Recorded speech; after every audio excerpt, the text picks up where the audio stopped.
ایک گاؤں میں ایک مولوی صاحب رہتے تھے۔ مولوی صاحب کا کوئی دوسرا ذریعہ آمدن نہ تھا۔ گاؤں میں رہتے ہوئے گزارا بہت ہی مشکل تھا۔ اسی گاؤں میں کوئی نیک دل جاگیردار بھی رہتا تھا، تو اس نے زمین کا ایک ٹکڑا مولوی صاحب کو ہدیہ کیا کہ ویسے بھی سارا دن آپ فارغ ہوتے ہیں تو کھیتی باڑی کریں تاکہ گزارا اچھا ہو۔ مولوی صاحب نے فصل کاشت کر لی اور جب فصل ہری بھری ہو گئی تو بڑے خوش ہوتے تھے دیکھ کر، اس لیے دن کا اکثر وقت وہ کھیت میں ہی بیٹھے رہتے اور فصل دیکھ دیکھ کر خوش ہوتے رہتے، اللہ تعالیٰ کا شکر ادا کرتے رہتے۔ لیکن اچانک ایک ناگہانی مصیبت نے ان کو آ کر گھیرا۔ گاؤں کے ایک آوارہ گدھے نے کھیت کی راہ لے لی۔ گدھا روزانہ کھیت میں چرنے لگا۔ مولوی صاحب نے پہلے تو چھوٹے موٹے صدقے دیے، لیکن گدھا منع نہیں ہوا۔ پھر اس نے مختلف صورتیں پڑھ پڑھ کر پھونکنا شروع کر دیا، لیکن گدھا پھر بھی ٹس سے مس نہیں ہوا۔ ایک دن پریشان حال بیٹھے گدھے کو فصل اجاڑتے دیکھ رہے تھے کہ ادھر سے ایک کسان کا گزر ہوا۔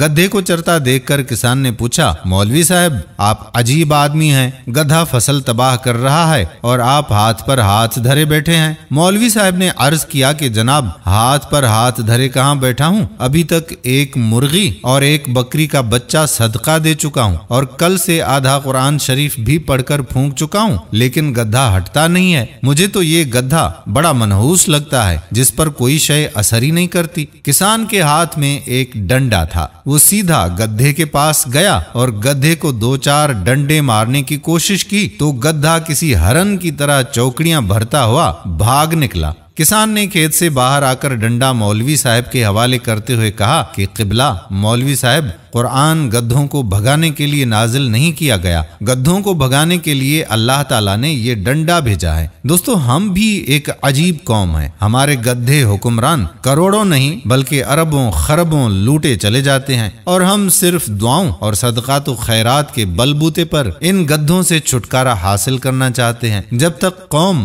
ان لٹیروں سے نجات کے لیے ڈنڈا استعمال نہیں کرے گی، یہ گدھے ملک و قوم کے تمام وسائل یوں ہی لوٹتے رہیں گے۔ اللہ تعالی ہمیں ہدایت نصیب فرمائے، آمین ثم آمین یا رب العالمین۔ دوستو، اگر ویڈیو پسند آئی ہو تو اپنے دوستو احباب کے ساتھ شیئر ضرور کیجیے گا۔ آنے والی ویڈیو تک آپ کا اپنا میزبان قادر بخش کلہوڑو آپ سے اجازت چاہتا ہے۔ اپنی دعاؤں میں یاد رکھیے گا۔ اللہ حافظ۔